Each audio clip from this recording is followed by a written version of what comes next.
Hey everyone, welcome to the Bold and Beautiful 24. I'm Alessio, and I'm so excited to have you here. If you love Bold and Beautiful, then you're in the right place. Make sure to hit that subscribe button and turn on notifications so you never miss a video. Alright, let's dive right in. I will never forget the way the room fell completely silent the moment those DNA results were announced. It wasn't the kind of silence that brings calm. It was a silence that carried the weight of years of secrets, betrayals, and lies finally colliding in a single brutal instant. Luna stood at the center of that storm, her hands trembling slightly even though her face stayed eerily still. The paper with the test results fluttered in Bridget's hands like a leaf caught in a wind that no one else could feel. No one dared to speak first. Not Ridge, not Bill, not even Steffi, who usually never missed an opportunity to make her feelings about Luna clear. And then Bridget's voice, soft but steady, sliced through the heavy air as she read the results aloud. The truth was out. It wasn't a rumor, it wasn't speculation, and it definitely wasn't something they could walk away from. These results tied Luna to a future she didn't want. To people who saw her as nothing more than a threat, a scandal, a mistake that should have never happened. For a split second, Luna blinked, as if she was processing something she already knew deep down, but had hoped would never have to face in front of them all. The whispers started slowly, like a hiss in the dark, as everyone tried to make sense of what had just been revealed.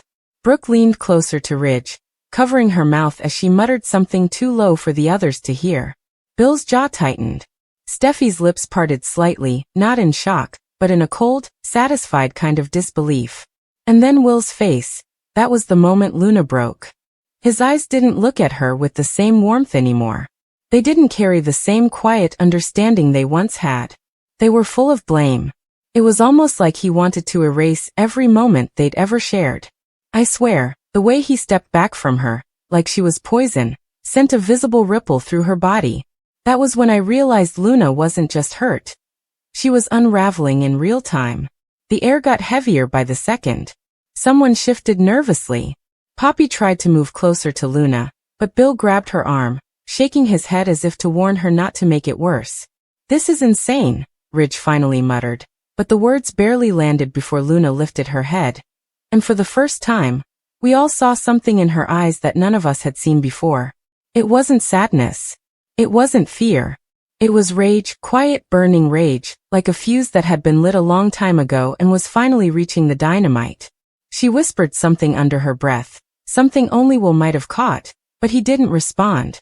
He just stood there, frozen, looking at her like she wasn't the same girl he once cared about. That rejection, that subtle, brutal shift, was the last thread snapping inside her. You could almost hear it. I could feel the tension build like a storm about to crack the sky open. No one noticed her hand slide into the small bag she had clutched tightly against her side. No one thought anything of it. After all, she was Luna, the girl who once smiled softly, who was supposed to be fragile.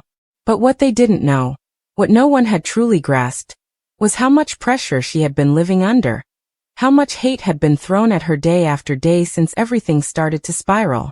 The moment the cold, metallic glint of what she pulled out caught the light, the entire room seemed to shrink. People gasped, chairs scraped against the floor, and hearts started pounding. It was real. It wasn't a bluff. She had a gun. The same people who had cornered her, accused her, and whispered behind her back now stared at her like she was a stranger who had wandered into their world with a single purpose: to destroy it. "No one move," Luna said, her voice low, shaking but terrifyingly clear.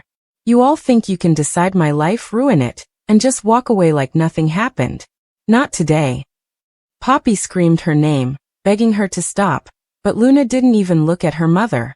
Her focus was on the people who had humiliated her the most: Ridge, Steffi, and Will. "You ruined everything," she hissed, and in that moment, the tears that had threatened to fall dried up. It wasn't about crying anymore. It was about control, something she hadn't felt in a long time. The weight of months of humiliation, the whispers, the way everyone treated her like an inconvenience. It all erupted here in this room. I could hear Bill's sharp intake of breath. Brooke raised her hands slowly, trying to calm her. Finn wasn't there yet. Maybe if he had been, he could have diffused it. But he wasn't. And everything unfolded in slow, horrifying motion. Will tried to speak. Luna, please. But she cut him off, snapping, don't. He took one step forward, and that's when the first shot rang out. It was deafening. The sound ricocheted off the walls like thunder, making everyone flinch. The bullet struck someone near the doorway. A man who'd been standing quietly, trying to edge away. He fell instantly. The blood spread fast across the floor. A shock of red that froze everyone where they stood. Brooke let out a sob. Steffi screamed. Ridge instinctively reached to pull her behind him. Bill lunged toward Luna, but she turned the gun slightly, forcing him to stop dead in his tracks. Her hands were shaking now. But her aim was steady. That kind of terrifying clarity that comes when someone has nothing left to lose. The room dissolved into chaos, but no one dared to actually run. Everyone knew that any sudden movement could trigger the next shot. You think you're better than me, Luna spat, her eyes locking on Steffi. You've treated me like dirt from the moment I walked into this family. Like I didn't belong. Like I was trash. Say something now. Steffi opened her mouth, but no sound came out. For once, the girl who always had something to say stood speechless. That alone seemed to fuel Luna more. The second shot wasn't as loud. Maybe it was the ringing in my ears from the first one. Or maybe the world had started to blur. But it happened. A flash of movement, Ridge yelling, and the bullet hit its mark. Someone screamed. A sharp, guttural sound that will probably haunt everyone who was in that room forever. This time, it wasn't fatal. The man she hit, an associate who had been standing between her and the door, dropped to the floor, clutching his side, the blood seeping between his fingers. Luna's breathing grew louder, more ragged. This wasn't someone who'd planned a cold, calculated act. This was someone who had been pushed too far, cornered to the edge, and snapped in front of everyone who made her feel small. You'll remember this day, she said, her voice breaking on the last word. You'll remember that I mattered. Poppy fell to her knees, tears streaking down her face as she begged Luna to put the gun down. This isn't you, she cried. Please, baby, stop. We can fix this. But Luna's laugh, hollow, bitter, and broken, filled the space like a ghost. You don't know me, she said quietly. None of you ever did. You all just saw what you wanted to see. Ridge, trying to be the voice of reason, raised his hand slowly, talking her through each movement, trying to distract her, trying to get close. But Luna caught it. She wasn't naive anymore. She had nothing to lose. And she knew that made her more dangerous than any of them wanted to admit. Will took a step to the side, maybe to run or maybe to help. No one will ever know, because that's when Luna shifted her stance again, and everything hung on a knife's edge. The sound of sirens faintly began to echo outside. Someone had called the cops. The distant wail only made the panic worse. Luna glanced toward the door, panic flickering for the first time in her eyes. That was when Brooke whispered, Please, Luna, don't do this. Luna's jaw tightened, tears finally spilling down her cheeks.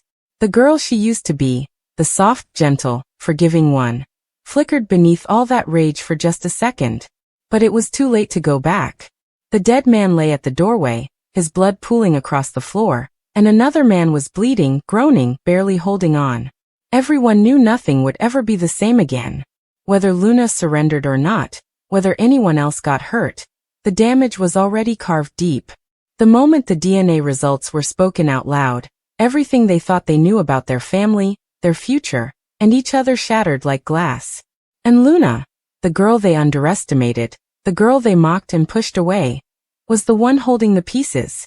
The police would burst through the doors any second, but in those last moments, with the entire room trembling in fear, it wasn't just a standoff.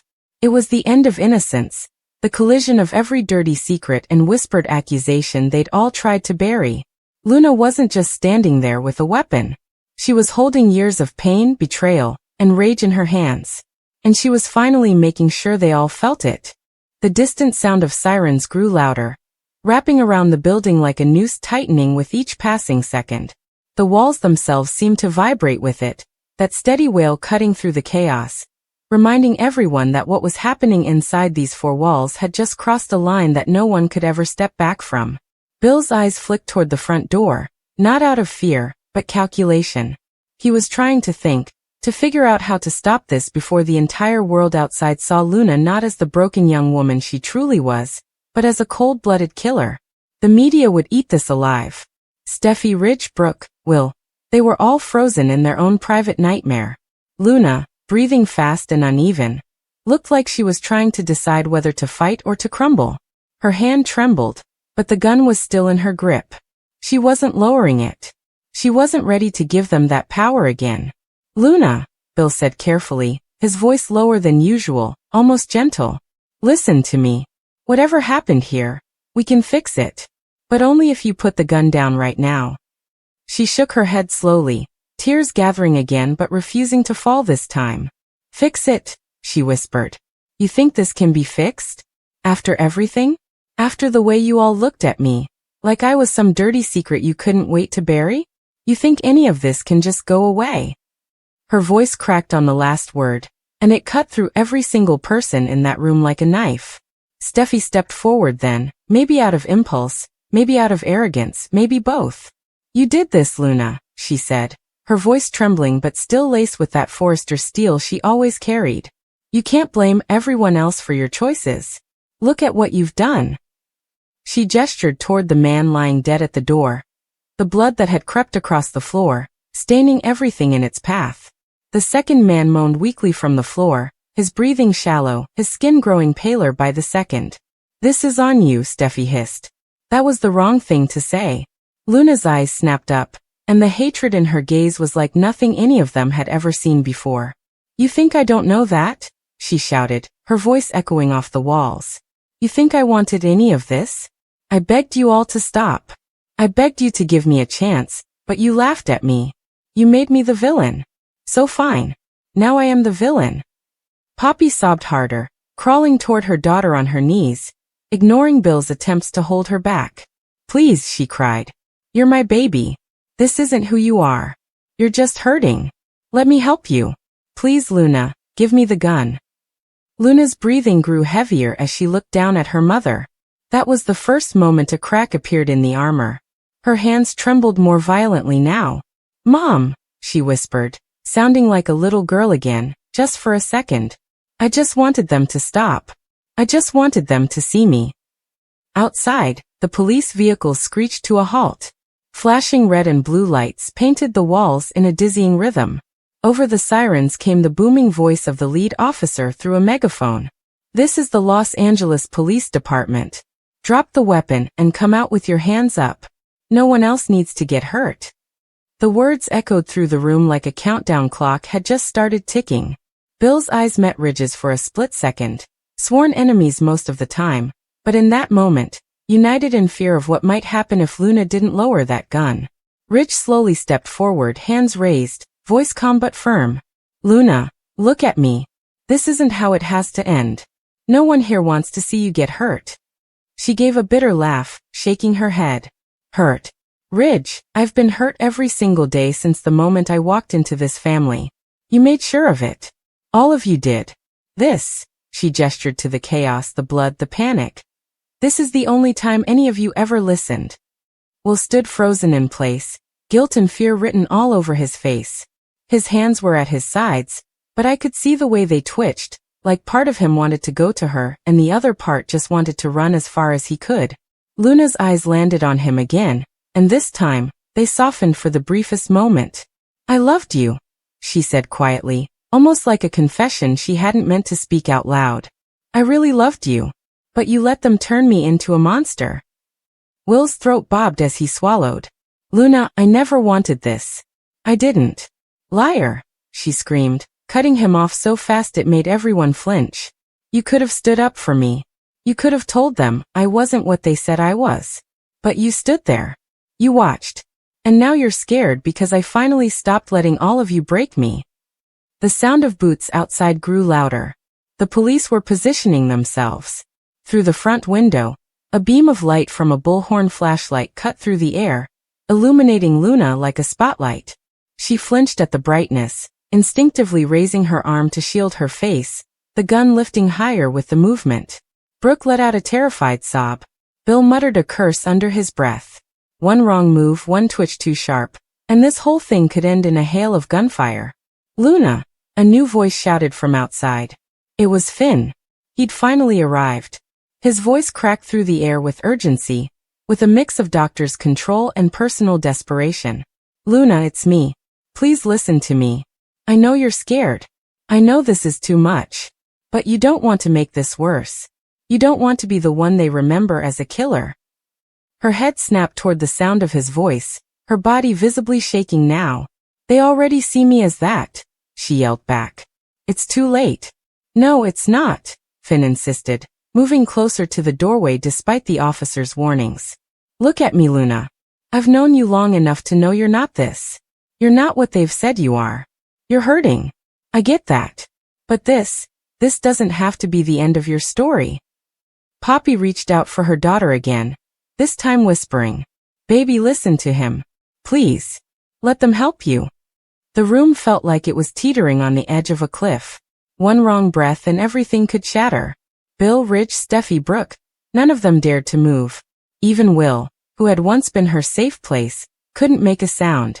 Luna was standing alone at the center of it all, with the world watching and judgment closing in fast. She started to sob then, not the quiet tears she'd been fighting back earlier, but full, shaking sobs that tore out of her like everything she had been holding inside for too long. Her shoulders shook. The gun wavered. She looked from Finn to Will to her mother, like she was searching for something that could make this all disappear. Something that could rewind everything back to before the DNA results, before the whispers, before the hate. But there was no going back. Finn slowly took another step forward. "Luna, please," he said softly. "If you pull that trigger again, your life is over. And I don't want that for you. You're better than this. You are more than this moment." For a long moment, everything stood still. Even the sirens seemed to fade into the background, replaced only by the sound of Luna's ragged breathing. And then finally, she let out a sound somewhere between a sob and a scream, a sound of pure agony, and her knees buckled. The gun clattered against the tile floor, the sound sharp and final. Officers stormed in an instant later, weapons raised, shouting commands. Bill wrapped an arm protectively around Poppy as the SWAT team moved fast, yelling, "Hands up! Hands up!" Luna barely moved. She just sat there on the floor, sobbing, her face buried in her hands as her entire body shook. Two officers grabbed her arms and pulled them behind her, cuffing her wrists with a precision that was almost cruel in its efficiency. She didn't resist. She didn't fight. She didn't scream anymore. She was just done. As they lifted her to her feet, her tear-streaked face turned toward Will. Her eyes were glassy, distant, but that small, broken smile on her lips said everything. It wasn't forgiveness. It wasn't love. It was the last flicker of a girl who had finally accepted that everything was lost. Steffi held tightly onto Ridge, her chest heaving as the reality of what just happened began to sink in. Brooke whispered something to Bill, though none of it mattered in the moment because everyone knew nothing would ever feel normal again. The dead man still lay at the door, a sheet finally covering him. The second victim was being wheeled out on a stretcher, the paramedics moving with urgency, blood still trailing behind. The flash of the red and blue lights painted everything in a nightmare glow. And Luna, the girl who once just wanted to belong, was led out in handcuffs, her head down, her hair falling around her face like a curtain, while reporters outside screamed questions she couldn't answer. Will stepped forward, as if to say something, but no words came. Not one. All he could do was watch as the girl he once loved disappeared into the flashing lights, swallowed whole by the consequences of everything that had led to this moment. Inside, the silence returned. But this time, it wasn't the tense, suffocating silence from before the shots. This was the kind of silence that came after devastation, when everyone finally realized just how far things had gone, and how there was no way to undo any of it. Ridge lowered his head, Brooke cried quietly, Steffi wrapped her arms around herself, shivering as if suddenly cold. Bill clenched his jaw, already preparing for the storm that was about to hit their family in the media, in court, in their own lives. Finn stood frozen in the doorway, his heart heavy with the knowledge that he had barely stopped something that could have been much worse. And even though the gun was gone, the blood could be washed away, and Luna had been taken, the echo of those gunshots lingered in every corner of that house, a permanent reminder of what happens when secrets, lies, and cruelty finally pushed someone past the edge.